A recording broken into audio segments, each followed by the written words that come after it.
નમસ્કાર દર્શક મિત્રો, હું સેજલ વસાવા નિહાળીશું આજના ટોપ 10 ન્યૂઝ.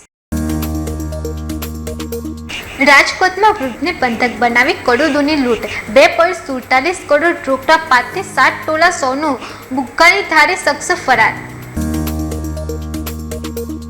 દક્ષિણ ઉત્તર ગુજરાતમાં ભારે વરસાદ અને વાવાઝોડાની આગાહી. પંચમહાલની કરાટ નદીમાં ભયાવહ પૂર. હિતાચી મશીન સાથે 2 ઓપરેટર ફસાયા. ખેડામાં 4 કલાકમાં 3 ઇંચ વરસાદ. મુંબઈ આઈઆઈટી બોમ્બે કેમ્પસમાં એક રિક્તાએ સ્ટાફ હોસ્ટેલ વિસ્તારમાં એક કૂતરા પર હુમલો કરીને આતંક મચાવ્યો હોવાથી લોકોમાં ભયનો માહોલ છવાઈ ગયો છે. યુવતીની જીપ પર સરિયાનો ડામ આપતો વિડીયો બતાવી લગ્ન કર્યા. સુરતમાં યુવકે અશ્લીલ વિડીયો બનાવી કોલેજિયન ગર્લ્સ પર દુષ્કર્મ આચર્યું. 3 સામે ગુનો દાખલ. ભરૂચ ઝુંપડપટ્ટીમાં આગ. 5 ઝૂંપડા બળીને ખાક. ચોમાસા પહેલા ગરીબ પરિવારો સામે આશ્રયનો પ્રશ્ન.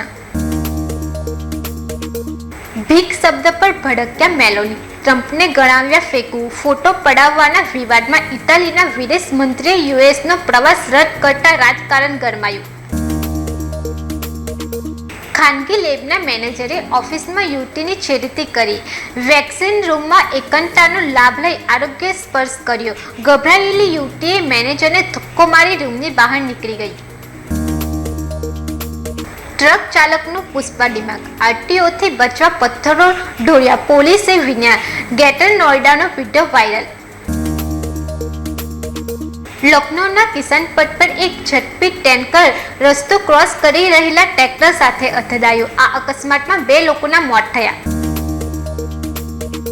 અમદાવાદ ગીતા મંદિર પાસે ગેસ એજન્સી સિલિન્ડર બ્લાસ્ટ. ભીષણ આગમાં 2 લોકો દાઝ્યા. આ સાથે ટોપ 10 સમાપ્ત થાય છે. નવા સમાચાર સાથે ફરી મળીશું. ત્યાં સુધી જોતા રહો સત્ય ટીવી ન્યૂઝ. નમસ્કાર.